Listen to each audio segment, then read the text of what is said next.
Moïse était l'homme choisi de Dieu pour diriger le peuple d'Israël dans sa libération de l'esclavage de l'Égypte. L'histoire de Moïse dans la Bible est enregistrée entre les livres d'Exode et le Deutéronome. Moïse est considéré comme le caractère biblique principal de l'Ancien Testament. Il était le législateur par lequel Dieu a constitué les Hébreux en tant que nation et les a conduits aux limites de la terre promise. Moïse est reconnu comme l'auteur des 5 premiers livres de la Bible. Moïse était un descendant de la tribu de Lévi, le clan Coath.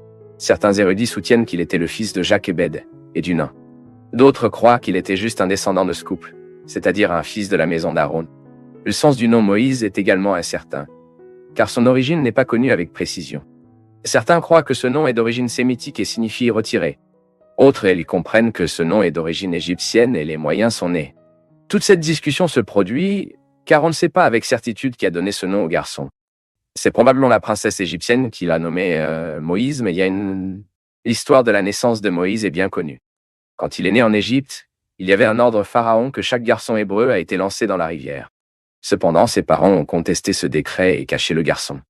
Plus tard, ils ont mis le garçon dans un panier imperméable et libéré dans la rivière.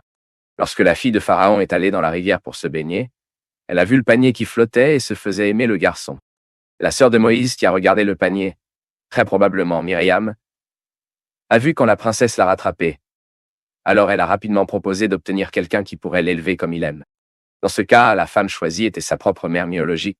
Quand le garçon a atteint un certain âge, il a été emmené chez la fille de Pharaon et a commencé à vivre dans la cour égyptienne.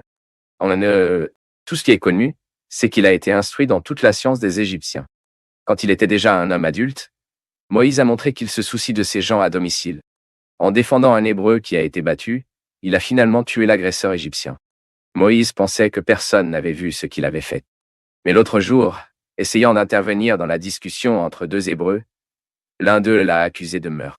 Lorsque Pharaon savait ce que Moïse avait fait, il a cherché à le tuer. Cependant, Moïse s'est enfui vers le désert du Sinaï et s'est installé à Midian.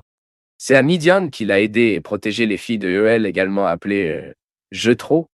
Là, Moïse a fini par épouser l'une des filles de cet homme, par le nom de Zipporah. Avec elle, Moïse a eu 2 enfants, Gerson et Eliezer. Il a également pris soin du troupeau de son père, près de Horeb, dans la péninsule du Sinaï. C'est précisément car il était berger des moutons que Dieu s'est révélé à Moïse et l'a convoqué pour diriger le peuple d'Israël dans sa libération d'Égypte. Il s'occupait du troupeau dans le désert quand il a vu un buisson brûlant. À travers cet événement miraculeux, Moïse a rencontré le Dieu saint et vivant. Il était quelque peu réticent à retourner en Égypte. Cependant, il a reçu de Dieu la garantie de sa présence comme un signe qu'il avait été envoyé par le Tout-Puissant, dont je suis ce que je suis. Moïse a également prétendu ne pas être éloquent dans la parole. Par conséquent, Dieu a permis à Aaron, son frère, de servir de porte-parole, déclarant le message qu'il lui a donné le Seigneur. Puis, après avoir passé 40 ans à prendre soin des moutons dans le désert, Moïse est retourné en Égypte pour affronter Pharaon et a demandé la libération du peuple hébreu. À cette époque, il avait 80 ans. Pharaon s'est opposé à sa demande et a méprisé le Dieu d'Israël. Tout s'est passé selon le plan souverain de Dieu. De nombreuses années plus tôt, le Seigneur avait promis au patriarche Abraham qu'il jugeait la nation qui dominerait et opprimerait son peuple. Dieu a ensuite démontré, à travers Moïse et Aaron, les signes de sa puissance, à la fois aux Égyptiens et aux Hébreux. Dieu a envoyé une série de 10 ravageurs qui signifiaient qu'un jugement divin était déversé sur la nation d'Égypte, son roi et ses dieux. Après avoir envoyé les ravageurs consécutifs qui ont montré la puissance du Dieu d'Israël, Pharaon a laissé les Israélites quitter l'Égyptité. Cependant, avant la dernière peste qui consistait en la mort du premier-né de l'Égypte, Dieu a donné des instructions à Moïse pour instituer la célébration de Pâques. Après avoir quitté le peuple d'Israël d'Égypte, Pharaon a quand même essayé de les poursuivre. Il pensait probablement que les Israélites seraient acculés par la mer. Cependant, Dieu a ouvert les eaux de la mer Rouge au peuple d'Israël, puis il les a fermées sur l'armée de Pharaon.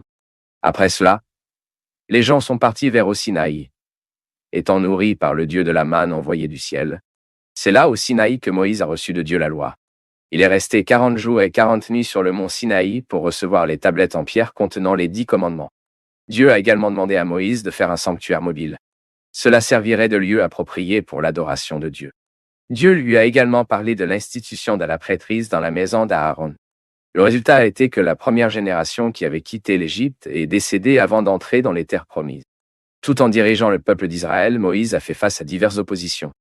Le peuple était ingrat et a plusieurs fois remis en question leur autorité. Moïse a conduit le peuple aux frontières des terres promises et a même envoyé des espions pour enquêter sur la terre. Cependant, Moïse n'a pas été autorisé à y entrer. Lui et Aaron ont péché contre Dieu, épisode dans lequel il blesse un rocher. Dieu lui avait ordonné de parler avec le rocher pour qu'il le donne au peuple d'Israël. Mais il a parlé avec wrath, a agi avec arrogance, en prenant le lieu et à l'honneur de Dieu, et a toujours agi avec violence, frappant le rocher. Puis Moïse a prié Dieu et a profondément déploré la punition de ne pas pouvoir entrer dans la terre promise. À la veille de la fin de son ministère et de sa propre vie, Moïse a arrangé sa maison et a dit au revoir au peuple d'Israël. Joshua est devenu son successeur devant le peuple et est entré en Israël à la maison. Au moment de sa mort, Moïse a grimpé sur une colline et a pu contempler la terre que le Seigneur avait préparée au peuple d'Israël. À 120 ans, Moïse est décédé et a été enterré par le Seigneur dans la vallée terrestre de Moab. La place de sa tombe n'était pas connue. L'importance de Moïse dans l'histoire est très grande. Tout en dirigeant le peuple d'Israël pendant 40 ans dans le désert, Moïse a écrit leurs œuvres littéraires.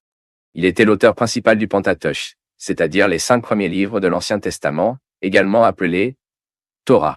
En plus d'écrire les livres de la loi, Moïse a également écrit au moins l'un des psaumes, le psaume 90. Parce qu'il était l'un des hommes choisis de Dieu pour écrire les Écritures, Moïse était également un prophète qui a révélé et enregistré les paroles de Dieu aux gens sous la direction du Saint-Esprit. L'écrivain d'Hébreux met en évidence Moïse comme un exemple de foi dans le rejet d'être appelé le fils de la fille de Pharaon. Il établit également une comparaison entre Moïse et Christ, montrant que Moïse était une figure du Christ en tant que médiateur de l'Ancienne Alliance. Cette vieille alliance a indiqué directement le Christ lui-même, dans lequel se trouve l'accomplissement parfait. Moïse était un homme de caractère et fidèle à Dieu, préoccupé par l'honneur du nom du Seigneur. Il a occupé une position très élevée dans le plan divin de l'Ancien Testament. La renommée de Moïse comme le grand homme de Dieu s'est étendue depuis Joshua à l'époque du Nouveau Testament. De plus, en ce qui concerne l'histoire de Moïse, il faut toujours se rappeler que lui et le prophète Élie sont apparus aux côtés de Jésus dans l'épisode de la Transfiguration. Il était le grand législateur d'Israël et d'Élie le grand prophète de la nation.